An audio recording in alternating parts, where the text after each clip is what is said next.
Bienvenidos a este nuevo video de Proyecto M82. En este caso vamos a hablar de un sistema de armas conocido como ITB, que no exagero al decir que fue pionero en la forma en que utilizó los misiles antibuque, ya que fue el primer misil disparado desde tierra que justamente impactó contra una unidad marítima. De hecho, el sistema al terminar la guerra fue capturado por los ingleses, estudiado y sirvió de base para el desarrollo del sistema Excalibur, del que produjeron varias unidades que fueron desplegadas en la isla de Ascensión y otras posesiones inglesas, además de haber sido vendido a Chile, quien todavía lo emplea. Pero antes de entrar en detalle del sistema de armas que estamos hablando, creo que es importante establecer que los Exocet son una familia de misiles, no es un solo tipo de misil. Cuando pasó lo de Malvinas, existía dos tipos, que eran el MM-38 y el AM-39. El MM-38, como sus siglas lo indica, es mar-mar, es el lugar desde donde es disparado y el lugar a donde impacta. El AM-39 era el que utilizaban los superétendard. El acrónimo AM-39 refiere a que se dispara desde el aire y impacta a un blanco en el mar. Para cuando comenzó la guerra de Malvinas había solamente 5 en Argentina. No así del MM-38, del que sí había varias unidades en stock, ya que era el que abastecía a varias unidades de superficie de la Armada Argentina. Hecha esta aclaración, directamente nos volcamos a lo que es la historia del ITB, empezando por el acrónimo ITB, que para aquel que no conoce va a sonar un poco gracioso, ya que se trata de ni más ni menos que instalación de tiro berreta, que fue nombrado así por sus creadores, y que refleja realmente a cabalidad la manera en que fue hecho, ya que fue hecho en muy pocos días, un desarrollo muy rápido del sistema, y hecho con lo que encontraron. Y cuando digo lo que encontraron, no estoy exagerando, era con lo que encontraron. Se utilizó, por ejemplo, un equipo generador Siemens de la década del 40. La plataforma de disparo no era ni más ni menos que un tráiler sobre el que se soldaron lisa y llanamente los tubos lanzamisiles que fueron sacados del Aracegui, que en ese momento estaba en reparaciones, y fueron soldados al ángulo específico que era necesario para poder disparar los misiles. Era una instalación fija. Todo esto fue desarrollado en los talleres de la Marina Argentina, en Puerto Belgrano, a la vez que toda la parte electrónica estaba siendo desarrollada en paralelo en un proyecto muy secreto que estaba a cargo del capitán e ingeniero Julio Marcelo Pérez, que era quien había trabajado en la instalación de tiro estándar que utilizaban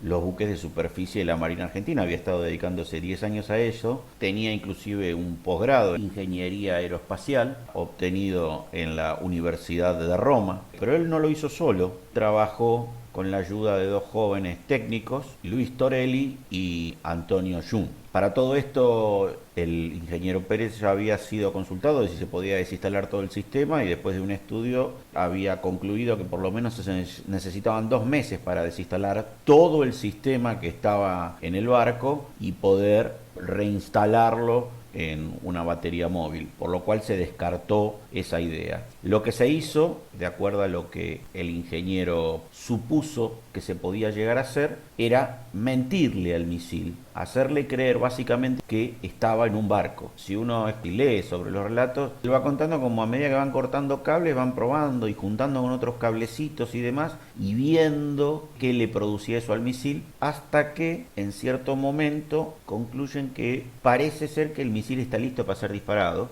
y es así que realizan las pruebas de simulación de disparo con las valijas electrónicas que le informan si el resultado es positivo, que eso viene con los sistemas en sí. Y para sorpresa de todos, la respuesta del sistema es que el misil está listo y está preparado para ser disparado, que había recibido toda la información y da supuestamente en el blanco. Una vez producido esto y validado, se dedican a reunir todo el sistema, que ya estaba a medio fabricar. La cuestión es que finalmente todo es montado, es subido a un par de Hércules que no pueden llegar un par de veces por el bloqueo inglés, hasta que finalmente desembarcan el 31 de mayo y rápidamente son escondidos con redes de enmascaramiento para evitar no solo el reconocimiento aéreo, sino que los Kelper, que pasaban habitualmente información a las fuerzas británicas, pudiesen dar avisos de engendro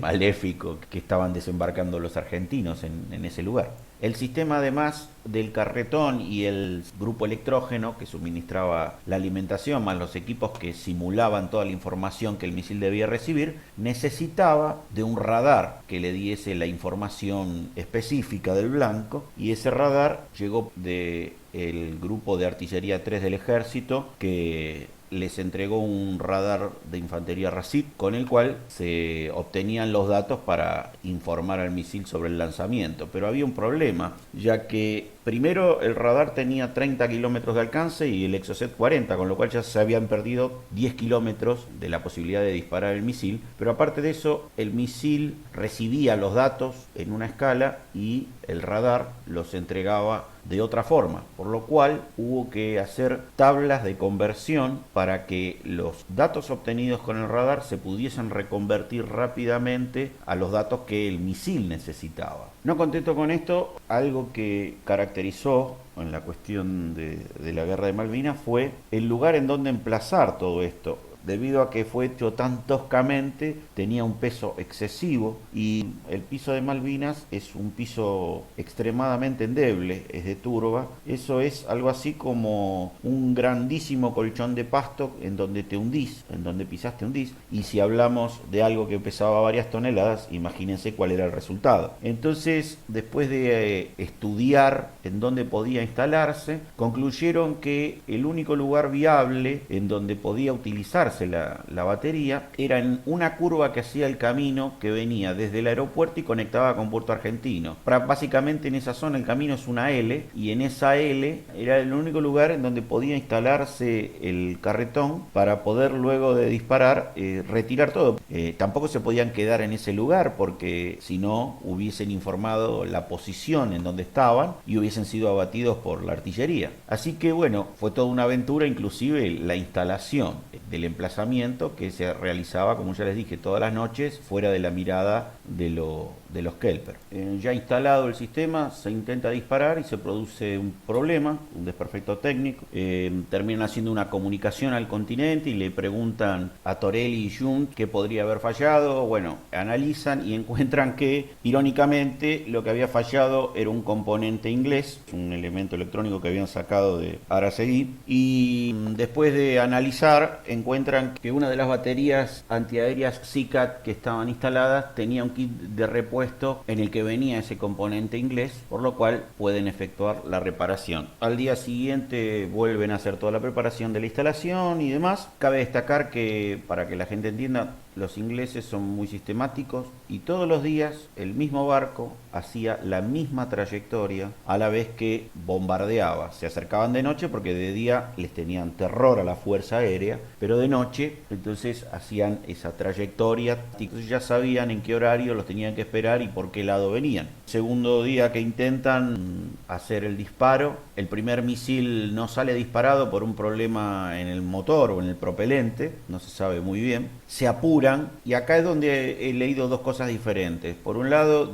ingresan mal los datos, por decir algo, eran 30 grados a babor y le ponen 30 grados a estribor, o sea que el misil sale hacia el otro lado. Y en otro lado leí que el sistema necesitaba una purga de tiempo, no podía ser disparado inmediatamente un misil atrás de otro, y ese apresuramiento, el no esperar ese tiempo, hizo que el misil fallara. Como sea, el misil falló, pero el problema es que puso en alerta a la flota británica acerca de la posibilidad de una batería de misiles antibuque. Pues bien, entonces ya se había quedado sin misiles, por lo cual hasta el 5 de junio no se pudo hacer más nada. Ese día llegaron un Hércules con 2 misiles más, pero bueno, alertados ya los ingleses, evitaban la zona hasta el día 12 de junio, en donde, en una muestra de imprudencia, el Glamorgan, ya que estaba retrasado en el itinerario que sistemáticamente hacían todos los días, decide cortar por la zona en que sabían que posiblemente estaba la batería batería para ganar tiempo y poder ponerse en la posición que le correspondía después, porque tenían que hacer fuego de batería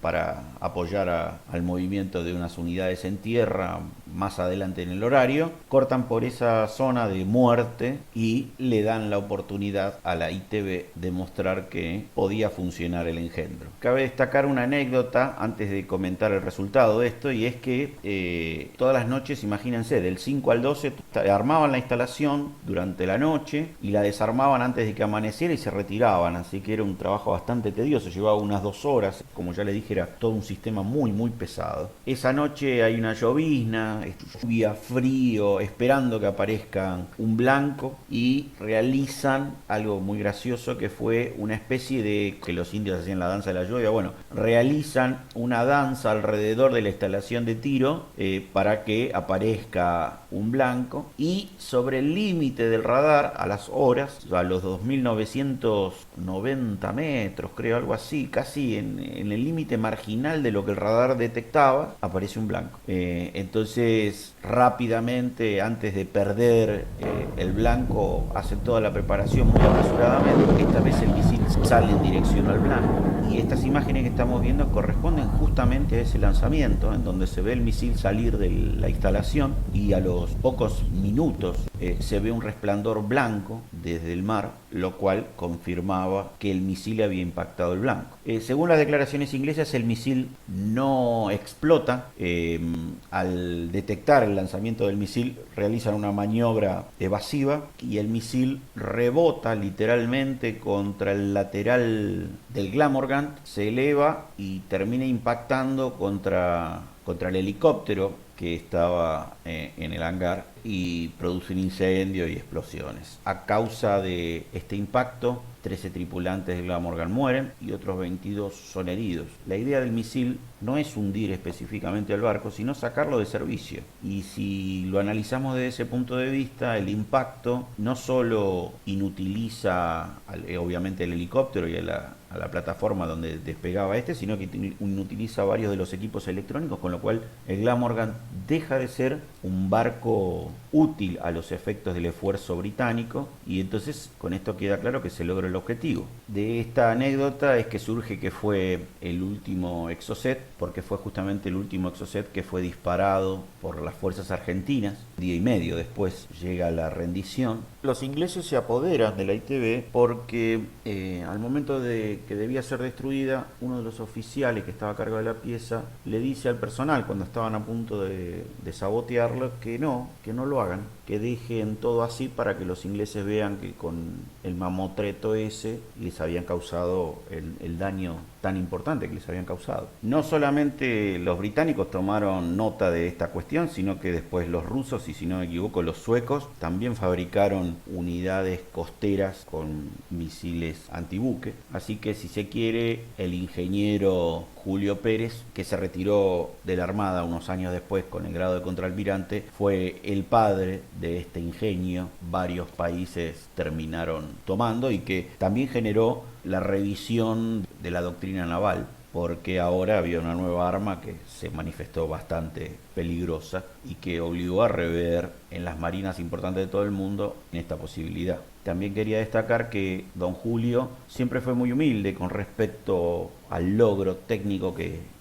consiguió ese modesto grupo, y en particular lo que él consiguió, aún habiendo recibido importantes reconocimientos, inclusive del gobierno francés y de la aeroespacial, que es la que fabricaba los Exocet. Lamentablemente, este hombre fallece el 28 de junio del 2014, y es a él, a su memoria y a los participantes de este proyecto tan meritorio, es que va dedicado, con todo nuestro respeto, este humilde homenaje. Bueno, esperamos que les haya gustado, agradecemos enormemente el tiempo que han dedicado para ver este video, y por favor no olviden suscribirse a nuestro canal y compartir, que es la forma en que nos pueden ayudar. Mi nombre es Martín y esto es Proyecto M82.